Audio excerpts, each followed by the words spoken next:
Bonjour chers bien-aimés dans le Seigneur. C'est encore un privilège de la part du Seigneur de partager avec vous la parole de Dieu.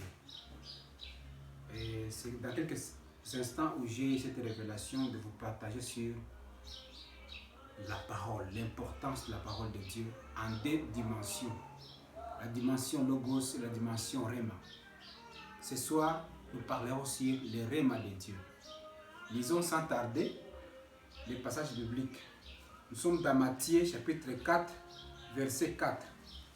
Jésus répondit, il est écrit, l'homme ne vivra pas de pain seulement, mais de toute parole qui sort de la bouche de Dieu. L'homme ne vivra pas de pain seulement, mais de toute parole qui vient de la bouche de Dieu. Pour ceux qui ne me connaissent pas, moi c'est le frère Marc et c'est une joie pour moi de vous exhorter et de vous motiver dans les Saintes Écritures.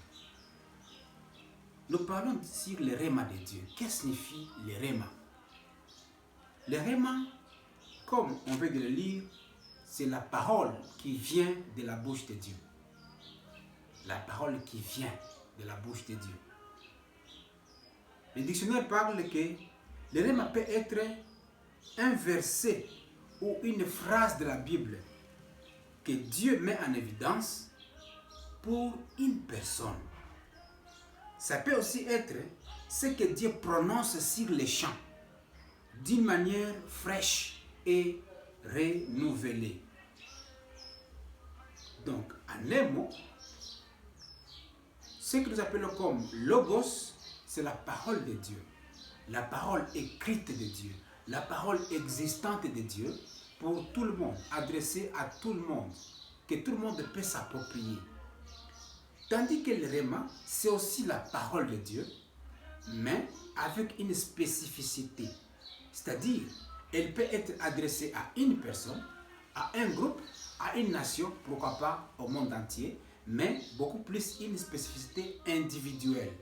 Le Rhéma s'active à montrer une voie à suivre pour une personne ou pour un groupe de personnes. Parlons maintenant de l'importance du Rhéma dans notre vie quotidienne comme chrétiens. Le Rhéma nous attire dans la révélation. Le Rhéma de Dieu, ou la parole inspirée de Dieu, nous révèle. Toute inspiration de Dieu révèle quelque chose qu'on ne connaissait pas. Souvenez-vous, Dieu dit que je vous ferai connaître les mystères. La parole de Dieu déclare dans 2 Rois chapitre 6 verset 17. 2 Rois 6, 17. C'est une histoire du prophète Élisée qui était attaqué par les militaires du roi assyrien qui ont entouré sa maison et son serviteur a vu cela et a eu peur.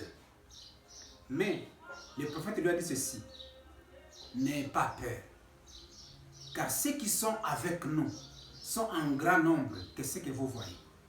Et Dieu, il a prié Dieu, Seigneur, ouvre mon serviteur qu'il voie, ouvre ses yeux qu'il voie. Et quand Dieu a ouvert les yeux du serviteur, il a vu des chars et des chevaux en feu qui entourent l'homme de Dieu. Donc, le fait de voir ce que vous ne savez pas, c'est une révélation. Et cette révélation-là, c'est Dieu qui la donne sous forme de Rhéma, de révélation. Le Rhéma vous donne ce que nous appelons la précision ou l'orientation. Le Rhéma vous donne la précision et l'orientation. Le Rhéma vous dirige. Le Rhéma vous oriente.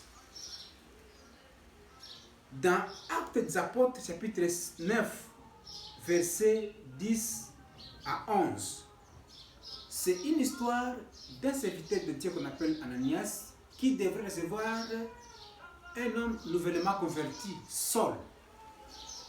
Et Dieu devrait lui donner les précisions sur comment rencontrer les nouveaux convertis Saul, qui bientôt deviendra Paul, afin de pouvoir l'aider dans la marche.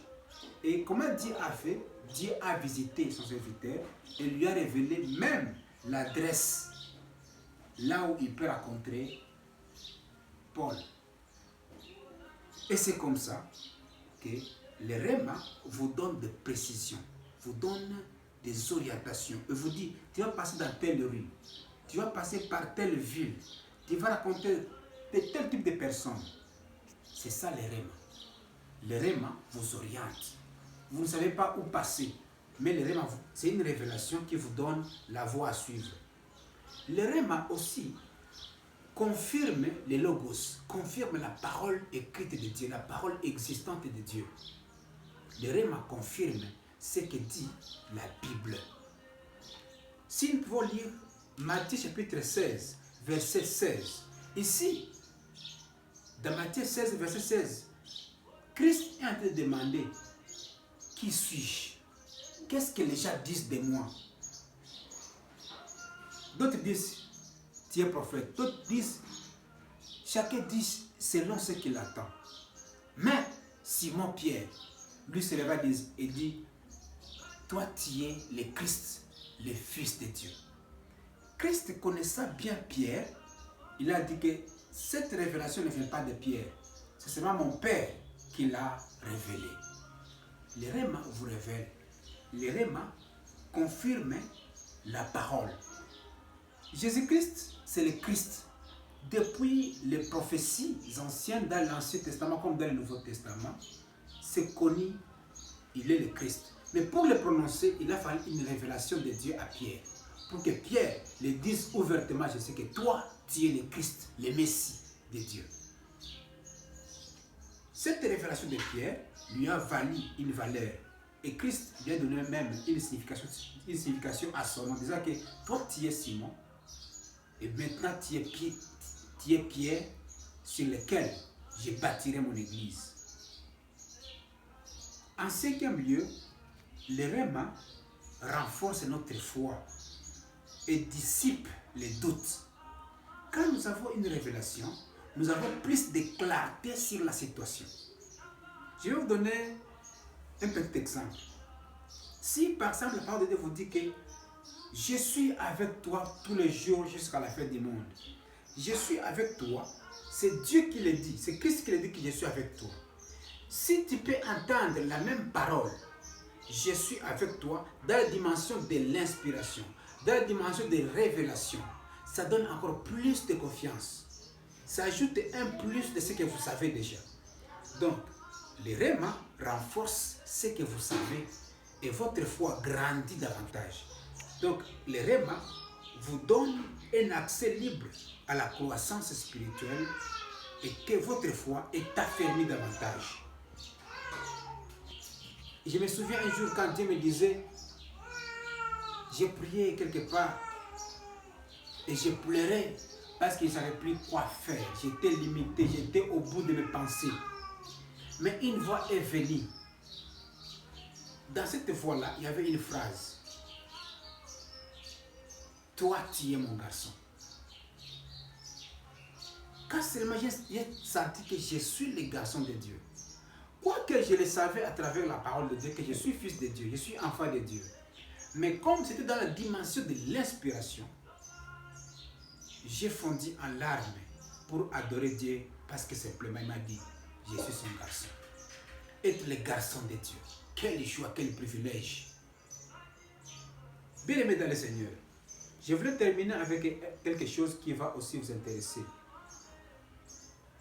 À part ce que nous venons de parler sur l'importance ou sur les valeurs ajoutées du Réma ou de la parole de Dieu pour vous, je veux aussi insister sur un aspect. Dieu peut utiliser n'importe quoi pour te parler. Dieu peut utiliser n'importe quoi et n'importe qui quand il veut te communiquer. Et c'est ça même le vrai Réma.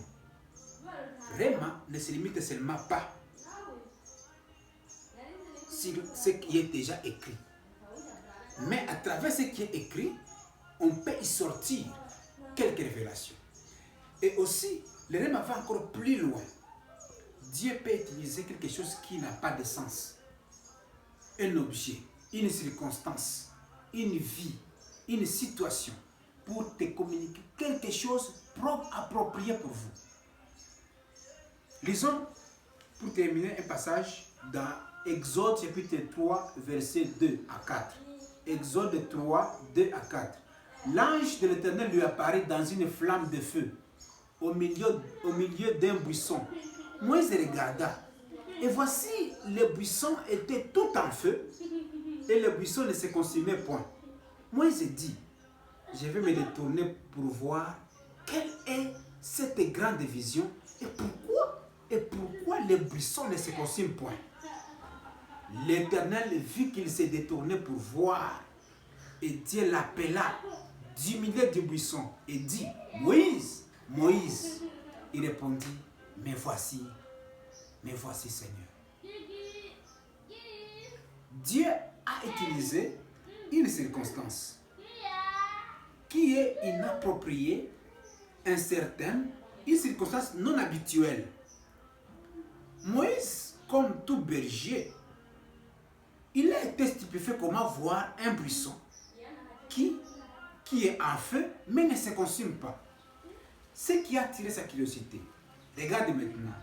Dieu lui a parlé à travers, au milieu. Pas de clair qu'il a parlé au milieu de cette buisson ardente. Il lui a parlé, Moïse, Moïse. C'est ça le rêve. Quelque chose de nouveau. Quelque chose qui vous vient non prémédité, mais qui vous arrive et qui vous annonce les révélations de Dieu.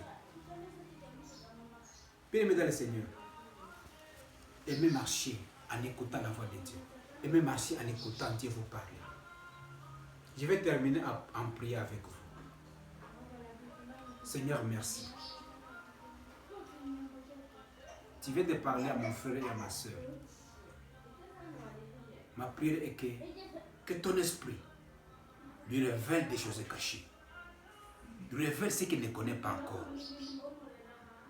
Et lui plonge dans cette marée spirituelle, dans cette flamme spirituelle, qu'il comprenne quel est ton plan pour sa propre vie, où il peut passer. Il veut être dirigé par toi, que ton esprit l'inspire.